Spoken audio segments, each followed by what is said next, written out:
ನಿಮ್ ಮನೇಲಿ ಏನ್ ತೂತಿದೇನೋ ಆ ತೂತ್ ಮೇಲೆ ಫೋಕಸ್ ಮಾಡಿ. ಕೆಲಸ ಮಾಡ್ತೀಯ ಏನೋ ಖಾಲಿ ಇದೀಯ? ಖಾಲಿ ಆದ್ರೂ ಇರ್ತೀನಿ, ಏನಾದ್ರು ಇರ್ತೀನಿ. ನಿನ್ಗೆ ಏನಕ್ಕೆ ಹೋಗುವಾಗ ಬರುವಾಗಲೇ ಬರೀ ಬಂದು ಏನ್ ಕೆಲಸ ಮಾಡ್ತಿದೆ, ಏನ್ ಮಾಡ್ತಿದೆ, ಏನಕ್ಕಿಲ್ಲ ಅಂತ ಏನಕ್ಕೆ ಕೇಳೋದು? ನಾನ್ ಅಡ್ಡಾಡೋದು ನಮ್ಮ ಅಪ್ಪನ ದುಡ್ಡಲ್ಲಿ, ನಾ ಶೋಕಿ ಮಾಡೋದು ನಮ್ಮ ಅಪ್ಪನ ದುಡ್ಡಲ್ಲಿ. ನಮ್ಮ ಅಪ್ಪ ಕೇಳ್ಬೇಕು, ನಮ್ಮ ಅಪ್ಪಗೆ ನಾ ಆನ್ಸರ್ ಮಾಡ್ತೀನಿ. ನೀವೇನಕ್ಕೆ ಬಂದು ಆಗ್ಲೆಲ್ಲ ಬಂದು ಕೇಳೋದು? ನಾನು ದೊಡ್ಡಮ್ಮ ಕೇಳ್ತೀನಿ.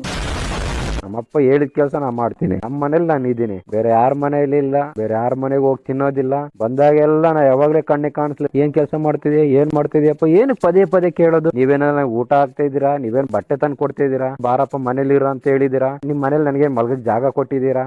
ಯಾವಾಗ್ಲೂ ಇನ್ನೊಬ್ರ ಮನೇಲಿ ಏನ್ ಆಗ್ತಿದೆ, ಅವ್ರು ಏನ್ ಮಾಡ್ತಿದಾರೆ, ಇವ್ರು ಏನ್ ಮಾಡ್ತಿದಾರೆ ಅಂತ ಏನಕ್ಕೆ ನಿಮ್ಗೆ? ನೀವು ಸಂಬಂಧಿಕರ ಬಂದ್ರ ಏನ ಕಷ್ಟ ಸುಖ ಐತೆ ಹೇಳ್ಕೊಂಡ್ರ, ಮಾತಾಡಿದ್ರ, ಊಟ ಮಾಡಿದ್ರ ಹೋಗ್ಬಿಡ್ಬೇಕು. ಬಂದಾಗೆಲ್ಲ ಏನಕ್ ಮಾಡ್ತಿದ್ಯಾ, ಏನ್ ಮಾಡ್ತಿದ್ಯಾ, ಏನ್ ಕೆಲ್ಸ ಕಾರ್ಯ? ನಾ ಕೆಲ್ಸ ಮಾಡ್ತೀನೋ, ಖಾಲಿ ಇರ್ತೀನೋ, ಪೋಲಿ ತರ ಅಡ್ಡಾಡ್ತೀನೋ ಅದು ನಿಮಗ್ ಬೇಕಾಗಿಲ್ಲ. ಕೇಳ್ಬೇಕಾಗಿರೋದು ನಮ್ಮಪ್ಪ. ಯಾಕಂದ್ರೆ ಇವತ್ತಿನ ದಿನ ನಾನು ಹುಟ್ಟಿಸಿರೋದು ನಮ್ಮಪ್ಪ, ನನ್ನ ಸಾಕ್ತಿರೋದು ನಮ್ಮಪ್ಪ. ನಮ್ಮಪ್ಪನ್ ಬಿಟ್ರೆ ಇನ್ಯಾರಿಗೂ ಕೇಳೋ ಅಧಿಕಾರ ಇಲ್ಲ. ನಮ್ಮಪ್ಪನೇ ನಂಗೆ ಕೇಳಂಗಿಲ್ಲ ಅಂದ್ರೆ ನಾ ಸರಿ ಇದೀನ ಅಂತ ಅಲ್ಲಿಗೆ ಅರ್ಥ. ನಮ್ಮಪ್ಪನೇ ಬಂದು ಏನ್ ಮಾಡ್ತೇವೆ ಏನಿಲ್ಲ ಅನ್ನೋದು ಏನು ಕೇಳಂಗಿಲ್ಲ ಅಂದ್ರೆ ಮಗ ಏನೋ ಮಾಡ್ತಾನೆ ಅನ್ನೋದು ನಮ್ಮ ಅಪ್ಪಗೆ ನಂಬಿಕೆ ಇರುತ್ತೆ. ನೀವೇನಕ್ಕೆ ಸಂಬಂಧಿಕರು ಬಂದು 16 ಸತಿ ಏನ್ ಮಾಡ್ತಿದೀಯ ಅಂತ ಕೇಳೋದು? ನೀವು